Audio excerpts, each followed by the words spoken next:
What was the word for telephone? Telefono. Telefono, good. Or to telefono. And we have the accent there on the e, no? Third from the end. Telefono. But what if you say his telephone?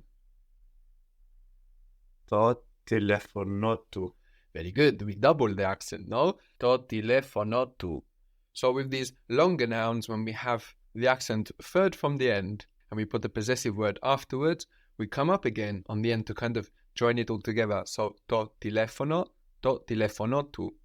Telefono with the omega, with the W, that is O, can also mean to telephone, to make a call. So when you hear telefono with the accent on the end, it might not necessarily be possession. No? To telefonotu with the double accent, or telefono, I call. The face in Greek, the face is to prosopo, to prosopo. To prosopo. This actually might be related, well, in meaning, to how you say it in German. No, in German you have Gesicht. Gesicht, which is like the thing you see, the first thing you see. And this might be the same idea actually, pro, first sopo, the first seen thing from an older version of see. So we have to prosopo, the face. How would you say his face? To prosopotu. To prosopotu. Good, we come up again on the end. To prosopotu. Did you see his face? Ides to prosopotu. Did you see his face? Ides to prosopotu. Did you see my friend's face? Did you see my friend's face? Ides to prosopo tu filumu. Very good. Ides to prosopo tu filumu.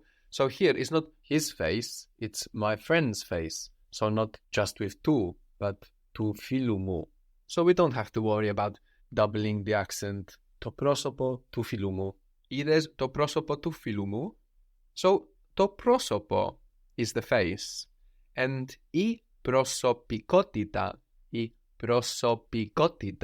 is the personality. You want to give that a try? I prosopikotita.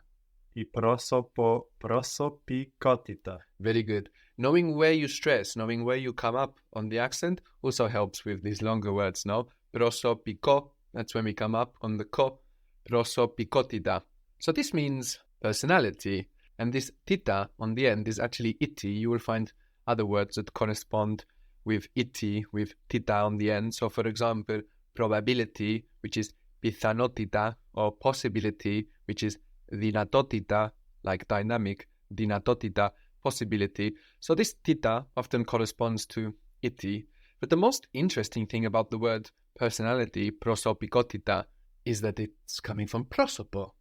So here, in silence, before we say anything, Greek says something. Greek has an idea, no?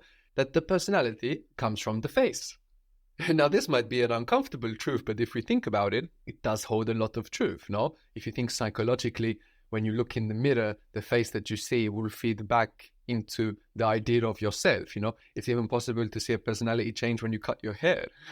And beyond that, the face that the world sees and the way they treat you will also feed into your personality. So there's some wisdom there in the way these words are formed. How would you say her personality? I prosopikotitatis. Very good. I prosopikotitatis. Because we have the accent on the ko, prosopikotita, third from the end, so we come up again to join it all together. I prosopikotitatis.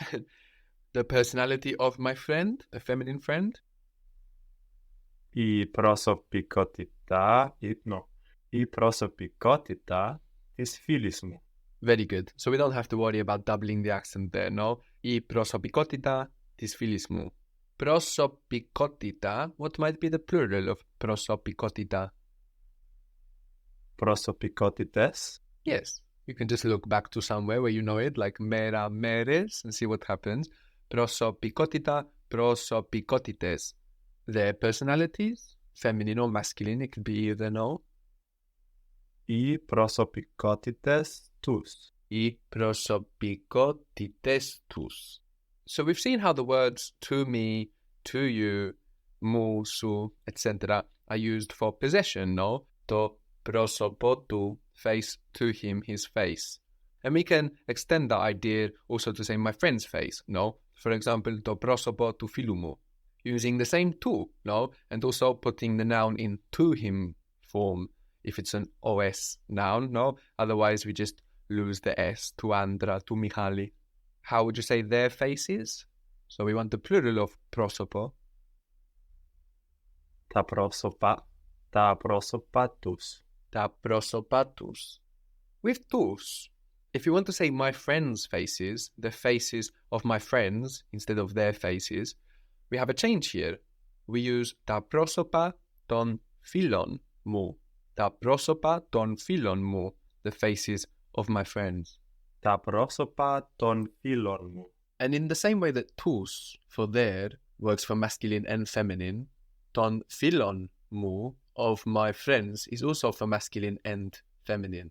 Now this is spelled differently to the singular ton, no? This is spelled with the omega, the O that looks like a W. And also philon is spelled in this way with the O that looks like a W. And this works for all genders. So ta prosopa ton philon mu, this can be for male or female friends. The word for brother is adelphos, adelphos. Adelphos. How might sister be? Adelphi. Adelphi. And I should mention that other than adelphos with an L, adelphi, you will also hear and see very commonly ader, like with an R, adelphos, adelphi. How would you say my friend's sister, the sister of my friend, no? I adelphi tu philumu. Good. I adelphi tu philumu. How would you say my friend's sister in the plural, the sister of my friends?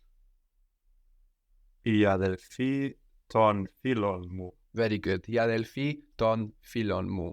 So this on ending to express this idea of possession for the plural works for all genders. So how was the child? To pedi. To pedi. And the children? Ta pedia. Ta pedia. How would you say the faces of the children? Ta prosopa ton pedion. Very good. Ta prosopa ton pedion. How was the toy or the game? Do you remember? To pechnidi. To pechnidi. How would you say their toy?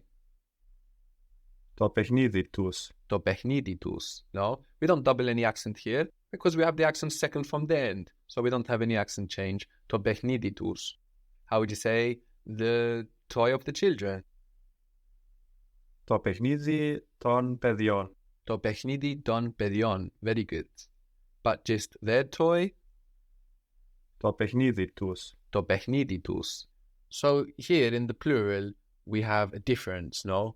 Between how we say their and how we say of them. No? To pechniditus, to pechnidi ton pedion. How would you say my brother's toy? Now in English, my brother's toy can be the toy of my brother or the toy of my brothers. We don't understand just by that sentence. We need to see the bigger context. But in Greek, we know the difference. So give me first my brother's toy, the singular, the toy of my brother. To pechnidi tu adelphu mu. Very good. To pechnidi tu adelphu mu. And the toy of my brothers, in the plural? To pechnidi ton adelphon mu. Good. To pechnidi ton adelphon mu. Very good. So on adelphos, adelphi, we already have the accent on the end, no? But if we have a longer word, we will move that accent forward. So for example, what was the word woman for woman? Γυναίκα. Γυναίκα. And women? Γυναίκες. Γυναίκες. So with longer words, even if they don't have the original accent third from the end, like γυναίκα doesn't, we will see that on pulling the accent on it. So, of the women? Των γυναικών. Των γυναικών. How would you say their children? Their children. Τα παιδιά τους. Τα παιδιά τους. And the children of the women? The women's children?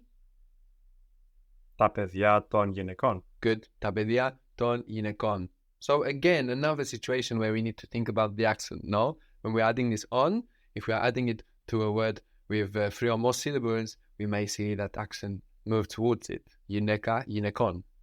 So for they, no, we have a big difference between their something and the something of them, no?